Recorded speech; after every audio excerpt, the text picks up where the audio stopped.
When you believe in yourself and you open your heart to expansiveness and possibilities, anything really is possible. I felt so compelled to go down to Haiti after the earthquake and go volunteer. I ended up meeting a woman there who was like this Mother Teresa of this area. She was doing everything from feeding over 300 children a day, providing free medical care. She said, I actually already own the land and I have a permit. I've just to build a children's home. I've just run out of money. It was like, I don't know how I'm gonna do it or what I'm gonna do, but I'm gonna help raise funds to build this children's center. I got back and I was like, I know how to teach yoga, so I started gathering yoga teachers together and doing fundraisers. Each of those fundraisers raised $40,000. What amazed me was how many people just wanted to help, support, and contribute and be a part of it. There's now 24 kids living there. They're being educated and so well loved. There's 9 Haitians working there, and it's remarkable. I had this vision like, I'm going to reach out to Richard Branson. Everything he does, it's very entrepreneur-based, but also very philanthropic. I ended up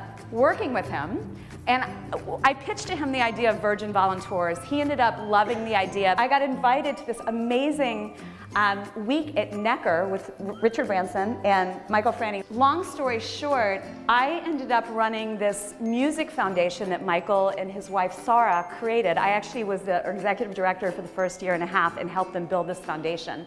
And the Do It for the Love Foundation provides children with disabilities, people with life-threatening illnesses, as well as wounded veterans, the opportunities to go to concerts and meet and greet their favorite musicians. In January of 2015, I was invited to a women's gathering. None of us knew each other. We were each invited to share the work we were doing in the world.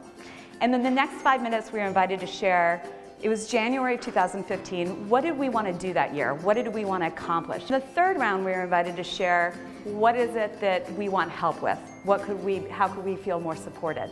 And then she stopped everyone before the next person answered, and she said, okay, everyone give them feedback.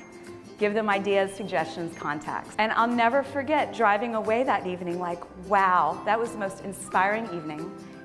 I felt so connected and so uplifted and so celebrated that I wanted to create something to be able to capture that. 2 nights later, I was invited to a completely different women's gathering. One woman ends up sharing the most unbelievable heart-wrenching story of this journey that she'd been through for the last year and a half. We start asking her questions, and about 3 questions in, the hostess interrupts me, and she said, you know, we could talk about this all night long, and she said, but I actually brought us all together because I want to play Cards Against Humanity. And I was like, can we just stay, like, can we ask a few more questions and can we learn more about each other? And right there in that moment, I'm like, oh my God, I have to create this. I have to create a game that's all about celebration, inspiration, connection. The first night I played with my book club, and that night we learned more about each other than we had in like the 10 years in just a short amount of time. 2 nights later I invited a group of women that didn't know each other, and they became like very close very quickly, and it was awesome. I love the game because it brings people together. When you believe in something and you have a dream, you just have to see it through no matter what.